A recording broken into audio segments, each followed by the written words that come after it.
Hi, Leo. Welcome to your August 2019 Astro Update. It's Rena here. Oh my goodness, this is going to be a month to remember.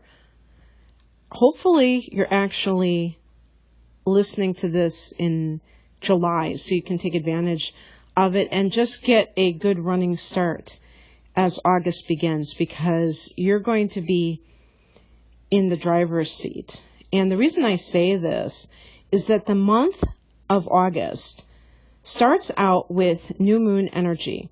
The new moon is in your sign. Now, this is actually in some parts of the world, including North America, where I reside, on the 31st of July that this is happening. But from what I understand, a new moon window is about 3 days. So regardless if you live somewhere else, like Australia, and maybe this is happening on the 1st for you, the 1st of August, it really doesn't make a difference, because the new moon vibes are going to probably extend even past the 1st of August. But we can at least say that the moon is in your sign as well as the sun, starting on that first day, and then also Venus and Mars, the divine lovers. So you are experiencing a lot of energy in the first house. Oh, before I continue, this reading is intended for Leo Sun and Leo Rising. And this will both be in your first house. If it's Leo Sun, it's your solar house. And Leo Rising, it's in your natal chart, okay? Your natal first house. And, I have to say that this is a general reading, and degrees matter. So when you're born, definitely will play a part in determining the exact house placement. But for all practical purposes, I'm doing it like this, where I'm just generalizing it. And we can say, regardless of what house it's in, it's concentrated energy in your sign. But there's a sense of momentum. Your solar return is happening. Happy birthday, Leo, whether you're born in July, late July, or during August. Happy birthday to all of you. And when you have all these planets in the first house, needless to say, you're going to feel a sense of wanting to promote yourself, especially Mars being there. It can even be with Mars that you want to work out. The first house can be your physical appearance, your body.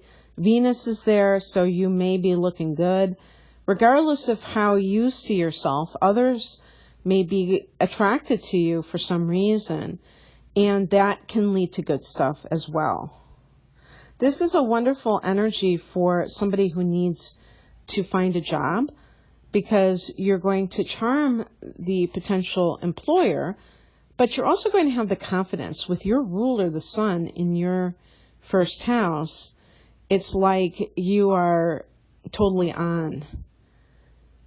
And, I also like having the moon in the first house, because it gives kind of like this intuitive quality, which allows you to know exactly what to do, how to present yourself, but gives you a certain, I don't want to say a fragility, but a softness. Fire signs like Leo sometimes come on quite strong, and others can be a bit put off if they feel that the fire sign is full of themselves.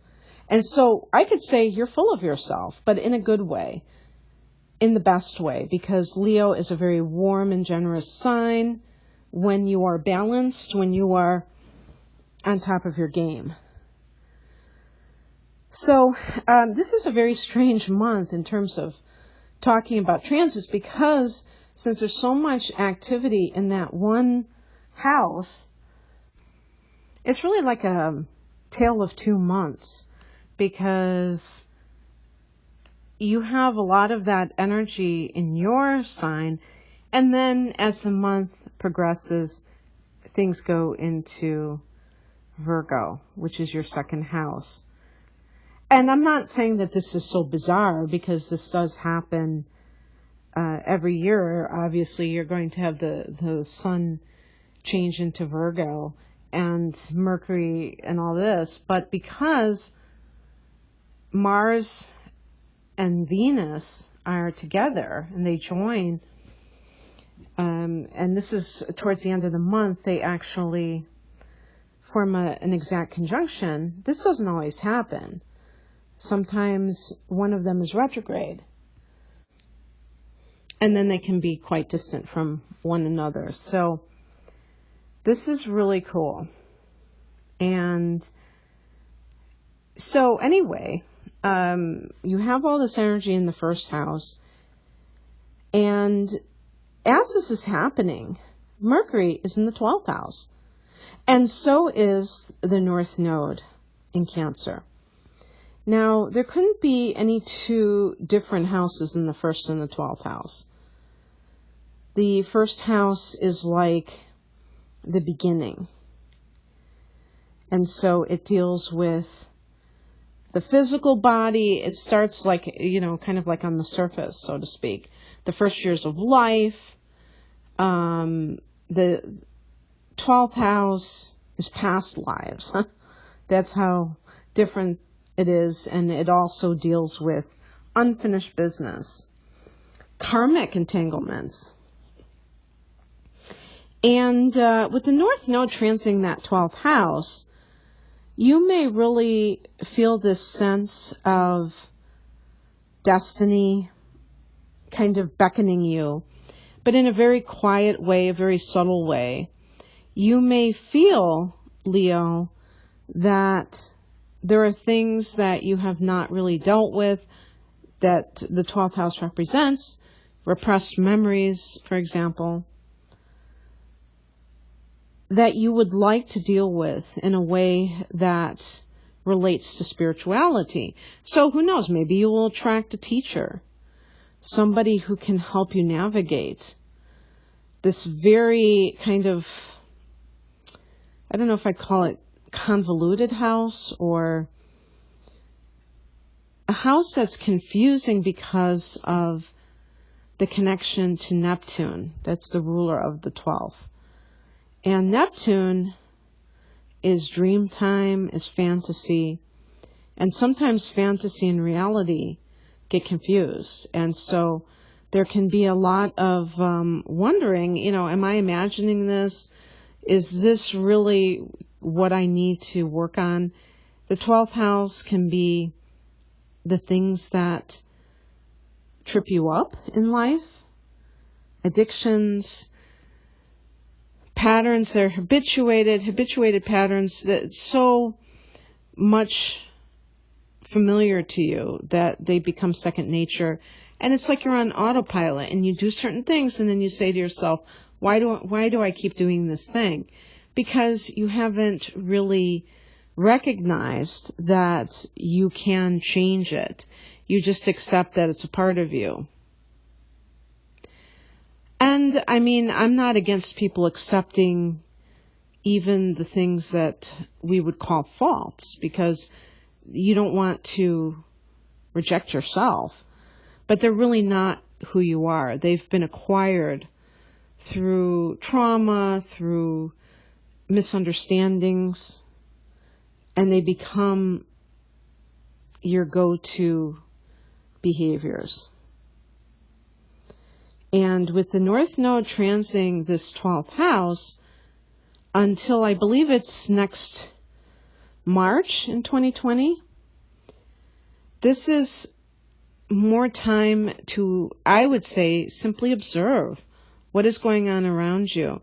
If you're receiving signs, I think the 12th house is really great on giving these subtle symbolic gestures, so that you may, maybe you see an advertisement and they talk about a spiritual center, and you might want to go there, because just like we have a transiting North Node, we have a transiting South Node. This is your karmic past, or this is the things that are familiar to you that you've done a gazillion times, and they're second nature to you, and now you've outworn them. and they're tempting to go back to, but they're not providing growth anymore. And I mean, I guess it depends on what you're, feeling about the meaning of life is. If you believe that we are here to create expansion for ourselves, which means that we go in different directions. We gather more information. We don't remain stagnant, but we continue to explore. We continue to experience. Then we can't just do the same old all the time. Fixed signs like Leo love the tried and true, because that is the modality that represents your sign, and it makes sense that you would, really resonate with that constancy. This is one of the reasons why I think Leos tend to be successful. But besides usually having a certain amount of confidence, Leo is also a sign that has stick-to-itiveness. And this is due to being a fixed sign. You have a great work ethic typically.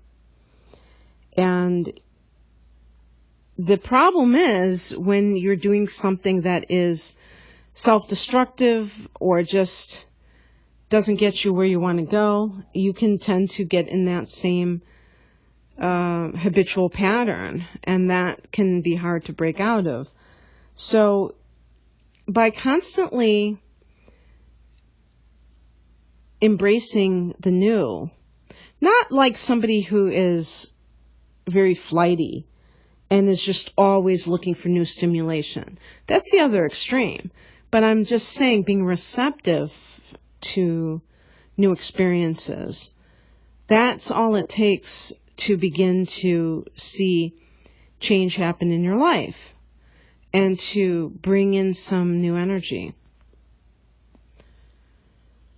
So that's happening with Cancer North Node transiting in the 12th house, but then you also have Mercury here. So Mercury retrograde in the 12th can be rethinking something that has to do with perhaps a spiritual offer. If somebody has come into your life that has offered to teach you something, or you were planning on doing some kind of learning, you may question that.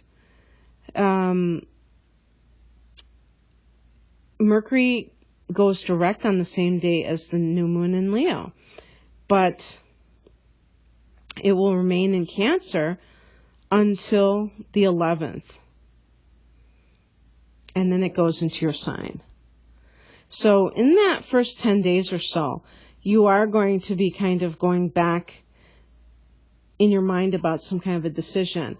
One thing I want to say too with the North Node in the 12th house is this could involve an actual romantic relationship with a soulmate or a twin flame.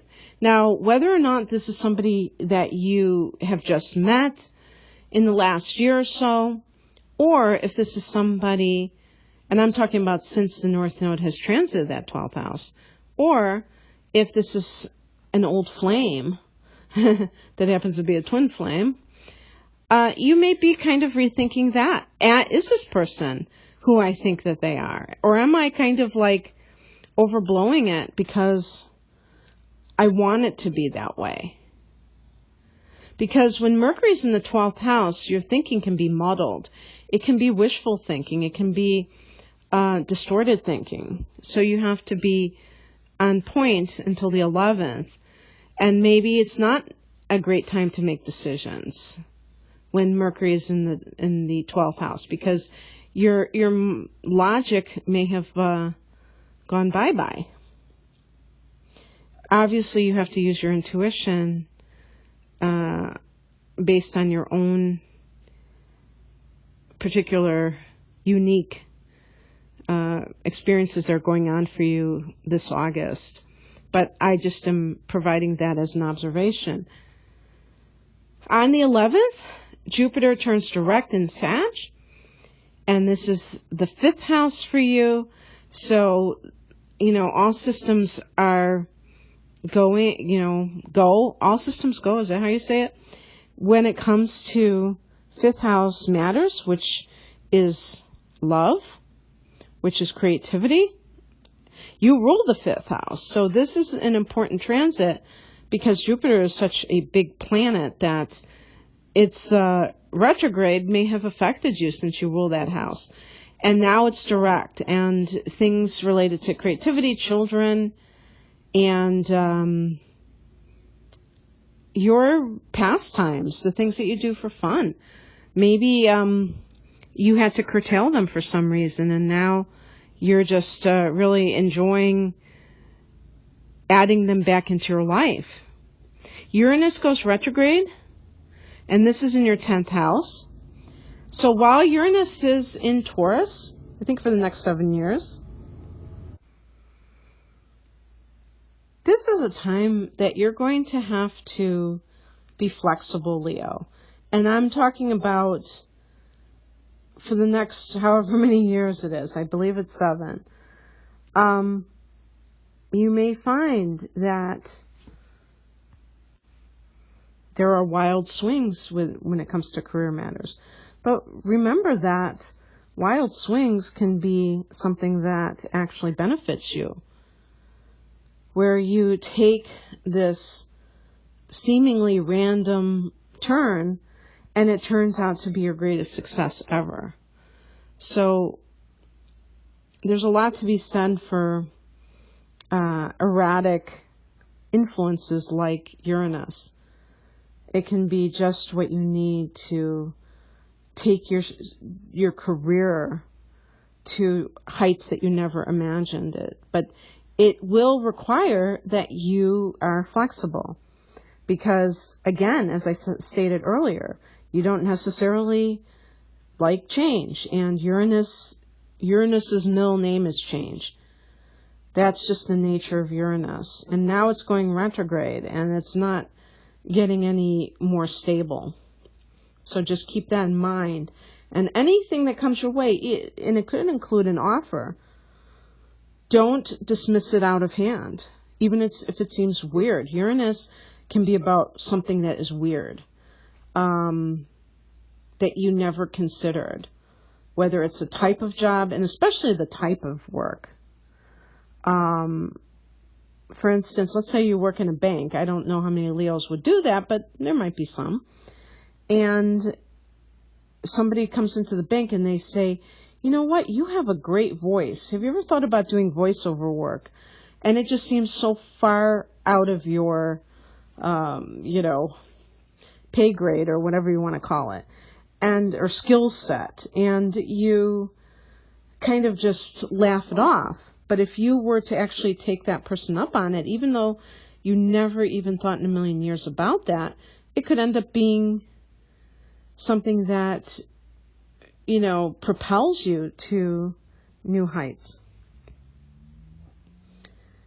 And if you think about some of the famous people who got their so-called lucky break, it came in very unusual ways sometimes, where they were discovered, like in a what do they call that? A soda fountain? I don't think they have those anymore.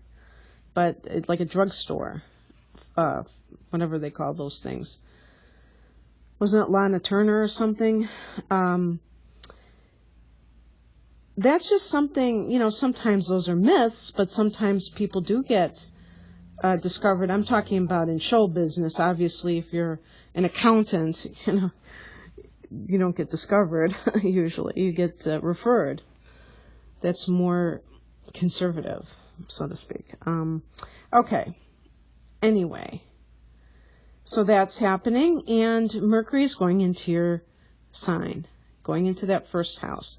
This is all on the 11th, so that's an important date to keep in mind. And then on the 15th, we have a full moon at 22 degrees of Aquarius, your opposite sign. Therefore, it's going to be in the opposite house, Leo. What house is that? The 7th house of committed partnership. For a Leo person who has had a marriage that is hanging by a thread, this may be the final blow. But this, understand something. You've had eclipses in your sign and Aquarius in recent years. What years were those? 2016 to 18 or 15 to 7, something around there. But it's a 2.5 year cycle, probably 2015 to 18. That's what I'm thinking. And no, it can't be that. It's actually 18 months. So it was probably, it's probably like 2017 to 18. Or actually earlier this year, 19. So the bottom line is that you've had these eclipses in your relationship house. And so some people may be hanging on for dear life. And this is this is just a garden variety Aquarius full moon. They happen every year. So it's not anything out of the ordinary. The only reason I'm stating this is given the history of the last few years. So, for some people, it's a possibility, it's in the realm of possibility, that since you have all this energy in the first house, and since Jupiter has turned direct in the fifth, that you may be like kind of pulling away from a committed relationship in favor of somebody who you've either been on again, off again as an affair, or somebody that you have a spiritual bond that's connected to that 12th house with the North Node there. Somebody who has come into your reality maybe in the last year and is somebody that you think is more suitable for you. And in that case, this is a good thing. This is a chance for you to really understand and let it sink in that your significant other is really no longer significant to your life. It can be for some people that you realize how significant they are. It all depends on the Leo. On the 18th, Mars goes into Virgo, and this begins the trend into more practical energy, because this is going to be your second house. This is the house of money, and now you are turning your attention away from yourself and more into your earning capacity. So Mars can also give you the drive, I was going to say incentive, but that's not really what I mean, but that oomph to kind of light a fire under you and make you want to earn money. And the stamina to work hard. I think that Leos are very hard workers, even though the lion likes to laze around in the sun. I think that you have that part of you that is a workhorse. And Mars being in Virgo is a workhorse energy as well. It's very practical and very constructive for everybody because it has that grounded quality to it. Virgo rules the 6th house of work and health and how we organize our days. That's on the 18th that Mars goes into Virgo. On the 21st, Venus goes into Virgo as well. Venus rules the 2nd house, so this is great for money. And this can be great for you attracting money. Venus is the attractor. And, since Mars is already there, that's wonderful as well. Let me see if this was the special day when these two divine lovers meet up. I think it was supposed to be the 23rd, if I'm not mistaken.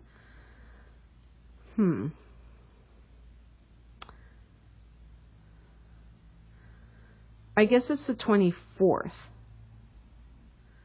The 24th and the 25th, where they meet up. So, they are both in that 2nd house, And it's a great combination of the love of luxury and the ability to go after what you want yourself, you know. It's always nice to be able to say that you did something on your own.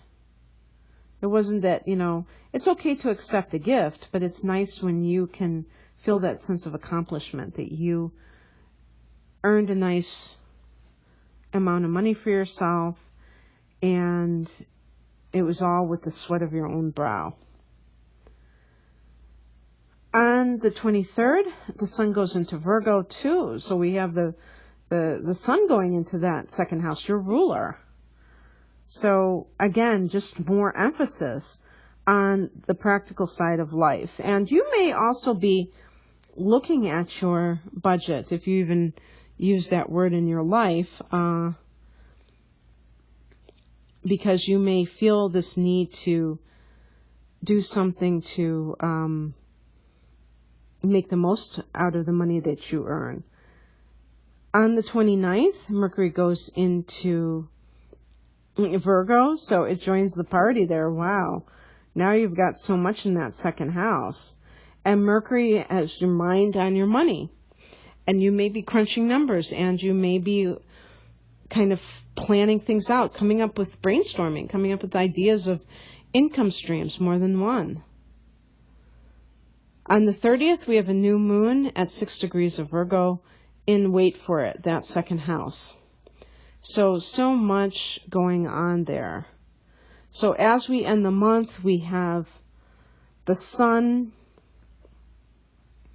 Mercury, Venus, Mars, I should have said the Moon too, in that house of money.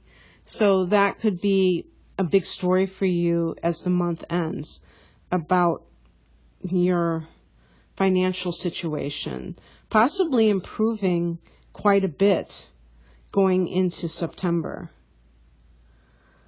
Okay, Leo, that's what I have for you. I hope that you enjoyed this. And I want to let you know that I have a special going on for all people who are born in August. Or actually, I should say born under the sign of Leo. I don't want to make it too restrictive. And it's 22% off your natal chart, which is, I like to give, if I'm going to give a discount, I want to give a pretty substantial one. So if you're interested in that, the coupon code is Leo22. And Leo is in all caps. The link to that particular reading is below. And I hope you have a wonderful solar return, birthday, what have you. Take care. Bye.